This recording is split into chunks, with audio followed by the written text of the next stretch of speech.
कहानी की शुरुआत एक खूबसूरत पहाड़ी गांव से शुरू होती है। यहाँ माया नाम की लेडी रहती थी। माया का गांव इतना खूबसूरत था कि अक्सर ही बाहरी लोग गांव में घूमने आते रहते थे। आज भी दो बाहरी लोग घूमने आए थे और माया ने दोनों को देख लिया था। माया सुबह होते ही अपने काम करने लग जाती थी। वो हमेशा ही सबसे पहले प्रार्थना करती थी। आज भी वो अपनी प्रार्थना कर ही रही थी कि इसी बीच एक बंदा उसके पास आता है। इस बंदे का नाम सीमू था और माया पर उसकी गंदी नजर थी। माया को सीमू बिल्कुल भी पसंद नहीं था, इसलिए वो उससे ज्यादा बात भी नहीं करती थी। प्रार्थना के बाद माया नदी के किनारे बैठकर कपड़े धोने लगी। इसी बीच दोनों बाहरी लोग उसके पास आते हैं और उससे काली पहाड़ी का रास्ता पूछते हैं। बाहरी लोगों में एक लड़का और एक लड़की थी। माया दोनों को काली पहाड़ी का रास्ता बताती है, जिसके बाद वो दोनों पहाड़ी की तरफ बढ़ने लगते हैं। उनके जाने के बाद माया फिर से कपड़े धोने लगी। वो गाँव के लोगों के कपड़े धोती थी और बदले में उनसे पैसे लेती थी। दूसरी तरफ दोनों बाहरी लोग एक वीरान सी जगह पर पहुंच गए थे और मौका देखकर एक दूसरे का पानी निकालने लग जाते हैं। माया भी कपड़े धोकर अपने घर जा रही थी। रास्ते में वो जब दोनों को पानी निकालते देखती है तो वो भी गर्म हो जाती है और वहीं बैठकर अपनी उंगली का इस्तेमाल करने लग जाती है। कुछ देर बाद माया अपने घर के काम कर रही थी। माया के पति का नाम नोआ था। एक साल पहले उसके साथ एक हादसा हुआ था, जिस कारण वो चल नहीं सकता था। माया नोआ का पूरा ख्याल रखती थी और उसकी खूब सेवा करती थी। रात को नोआ माया से बातें कर रहा था। नोआ की टांगों का ऑपरेशन तो हो गया था, लेकिन वो अभी तक चलने फिरने नहीं लगा था, इसलिए डॉक्टर ने उसे थेरेपी करवाने को कहा था। नोआ के पास थेरेपी के लिए पैसे नहीं थे, जिस कारण आजकल वो उदास ही रहता था। माया उसे समझाती है कि मैं जल्दी ही पैसे इकट्ठे कर लूंगी और फिर मैं तुम्हारी ऐसी थेरेपी करवाऊंगी कि तुम जल्दी ही चलने लगोगे। इतना कहकर वो नोआ के पास आती है और उसे गर्म करने लगती है। हादसे के कारण नोआ की ताकत भी चली गई थी, इसलिए माया की कई कोशिशों के बाद भी उसका डंडा गर्म नहीं होता और बेचारी माया प्यासी ही रह जाती है। अगले दिन गांव में एक नया लड़का घूमने आता है और इस नए लड़के का नाम बिंसो था। रोज की तरह माया आज भी नदी किनारे कपड़े धो रही थी। बिंसो उसके पास आकर उससे काली पहाड़ी का रास्ता पूछता है। माया उसे पहाड़ी के बारे में बताकर पूछती है कि क्या तुम्हारे साथ कोई नहीं है। बिंसो बताता है कि मेरी कोई लवर नहीं है, इसलिए मैं अकेला ही घूमने आया हूँ। इतना कहकर वो माया को एक एनर्जी बार देता है और माया को वो बेहद पसंद आती है। बिंसो अब जैसे ही चलने लगा तो माया भी उसके साथ चलने को तैयार हो जाती है। बिंसो जिस तरफ जाने वाला था उसी रास्ते पर माया का घर था, इसलिए वो बिंसो के साथ चलने लगती है। थोड़ी देर चलने के बाद माया के पैर में मोच आ जाती है, जिसके बाद बिंसो उसे संभालने लग जाता है। वो जल्दी जल्दी माया की मोच निकाल देता है। बिंसो ने माया को छुआ था, जिस कारण वो गर्म हो गई थी। बिंसो भी मौका देखकर उसकी गुफा में धमाके करने लग जाता है। अगली सुबह माया एक बंदे का हिसाब किताब कर रही थी। बंदे के जाते ही बिंसो उसके पास आता है। माया उससे पूछती है कि तुम मेरे घर तक कैसे पहुंचे। बिंसो बताता है कि मैंने गांव वालों से तुम्हारा घर पूछा। बिंसो को माया से प्यार हो गया था, इसलिए वो यहाँ पहुंचा था। माया उसे बताती है कि मैं शादीशुदा हूँ और मेरा पति घर में है। उसकी बात सुनकर बिंसो हैरान हो गया। माया उसे ये भी बताती है कि मेरा पति चल नहीं सकता, इसलिए मुझे उसका ख्याल भी रखना पड़ता है। ये सुनते ही बिंसो उसे बताता है कि मैं शहर में थेरेपी करता हूँ और मैं तुम्हारे पति की मदद कर सकता हूँ। बिंसो की बात सुनते ही माया उसे अंदर लाती है और अपने पति नोआ से मिलवाती है। वो नोआ से झूठ बोलती है कि बिंसो यहाँ घूमने आया है और गांव वालों ने इसे हमारे घर भेजा है ताकि ये तुम्हारी थेरेपी कर सके। माया की बात खत्म होते ही बिंसो नोआ का हालचाल पूछता है और फिर उसकी रिपोर्ट्स देखता है। रिपोर्ट्स देखने के बाद वो हादसे के बारे में पूछता है। उसे बताया जाता है कि नोआ पीठ के बल एक पेड़ से गिरा था। सारी बातें सुनने के बाद बिंसो नोआ की टांगों की जांच करता है। जांच के बाद बिंसो माया के साथ घूमने लगा। वो माया को बताता है कि मैं जल्दी ही नोआ की थेरेपी शुरू कर दूंगा और बदले में तुमसे कोई पैसे भी नहीं लूंगा। घूमते घूमते बिंसो माया को अपने टेंट के पास ले आता है। बिंसो इसी टेंट में रहता था और मौका देखकर माया की गुफा में धमाके करने लग जाता है। सीमू भी इसी जगह पर था और वो साला छुपकर दोनों की वीडियो बना लेता है। अगले दिन बिंसो ने नोआ की थेरेपी शुरू कर दी। माया बिंसो के पास ही खड़ी थी और मौका मिलते ही अपने तरबूज बिंसो की पीठ पर रगड़ रही थी। नोआ ने दर्द के कारण अपनी आंखें बंद करी हुई थी, इसलिए वो माया की शरारत देख नहीं पा रहा था। थोड़ी देर बाद माया नदी किनारे कपड़े धो रही थी और इसी बीच सीमू उसके पास आता है। वो आते ही माया को वही वीडियो दिखाने लगता है जिसमें माया बिंसो का पानी निकाल रही थी। वीडियो देखकर माया गुस्सा करती है, लेकिन साले सीमू पर कोई असर नहीं होता। वो माया से कहता है कि अगर तुमने मेरा पानी नहीं निकाला तो मैं ये वीडियो तुम्हारे पति को दिखा दूंगा। माया उसे समझाने की कोशिश करती है कि तुम गलत कर रहे हो, मगर सीमू उसकी बात नहीं सुनता और उसकी गुफा में धमाके करने लगता है। सीमू ने माया की मजबूरी का फायदा उठाया था, जिस कारण माया पूरी रात सो नहीं पाई थी। अगली सुबह बिंसो फिर से नोआ की थेरेपी कर रहा था। उसकी थेरेपी ने जादू की तरह काम किया था, जिस कारण नोआ धीरे धीरे चलने लगा था। थेरेपी के बाद नोआ आराम करने चला जाता है। बातें करते करते दोनों इतने गर्म हो जाते हैं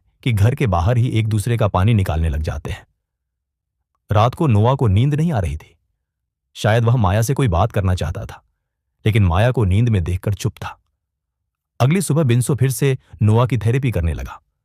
थेरेपी के कारण नोआ चलने तो लगा था, लेकिन फिर भी वह ज्यादा खुश नजर नहीं आ रहा। रात को माया बिंसो के पास बातों बातों में बिंसो उससे पूछता है कि जब तुम्हारा पति ठीक हो जाएगा तो हम दोनों का क्या हो? माया उससे बताती है कि मेरे पति का डंडा काम नहीं करता, इसलिए तुम जब भी गांव में घूमने आया करोगे तब हम दोनों मजे किया करें। बिंसो को माया से प्यार हो गया, इसलिए वह उसे अपने साथ शहर लेकर जाना चाहता और वहीं शादी भी करना चाहता। दोनों अभी बातें कर ही रहे थे कि इसी बीच दोनों के पास सिमू आ जाता है।